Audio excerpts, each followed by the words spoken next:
Hello നമസ്കാരം. നമ്മൾ ഇന്ന് സംസാരിക്കാൻ പോകുന്നത് എ ക്വയറ്റ് പ്ലേസ് ഡേ 1. എങ്ങനെയാണ് ഈ അന്യഗ്രഹ ജീവി ന്യൂയോർക്ക് സിറ്റിയിലേക്ക് വരുന്നത് എന്നാണ് കാണിക്കുന്നത്. ഞാൻ വിചാരിച്ചിരുന്നത് ഈ സിനിമ എന്തുകൊണ്ടാണ് ഈ അന്യഗ്രഹ ജീവി ഈ വേൾഡിലേക്ക് വരുന്നത്, അതിനെയൊക്കെ കുറച്ചും കൂടെ എക്സ്പോസ് ചെയ്യും എന്നാണ്. പക്ഷെ അതൊന്നും ഉണ്ടായില്ല. വളരെ പ്ലെയിൻ ആയിട്ട് ന്യൂയോർക്ക് സിറ്റിയിലേക്ക് വരുന്നു.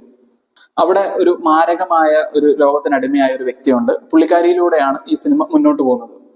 ഈ സിനിമ നേരിടുന്ന ഏറ്റവും വലിയ വെല്ലുവിളി എന്ന് പറയുന്നത് പാർട്ട് 1ലും 2ലും നമ്മൾ ആ ഫാമിലി ആയിട്ട് നന്നായി കണക്ട് ആവുന്നുണ്ട്. പക്ഷെ ഈ സിനിമയിൽ ആ ലേഡി ആയിട്ട് നമുക്ക് കണക്ട് ആവാൻ പറ്റുന്നില്ല എന്നുള്ളതാണ്.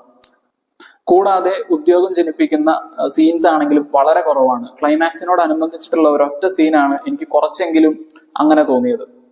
ഈ സിനിമയിലെ പ്രധാന കഥാപാത്രങ്ങൾ എന്ന് പറയുന്നത് ലുപ്പീറ്റ, ജോസഫ്, അലക്സ് വൂൾഫ്, പിന്നെ ജെയ്മോൻ ഹുൻസു. പുള്ളിക്കാരനൊക്കെ മാർവലിലുള്ളതാണ്, പക്ഷെ ചെറിയ കഥാപാത്രങ്ങളാണ് ഇവർക്കൊക്കെ ഉള്ളത്.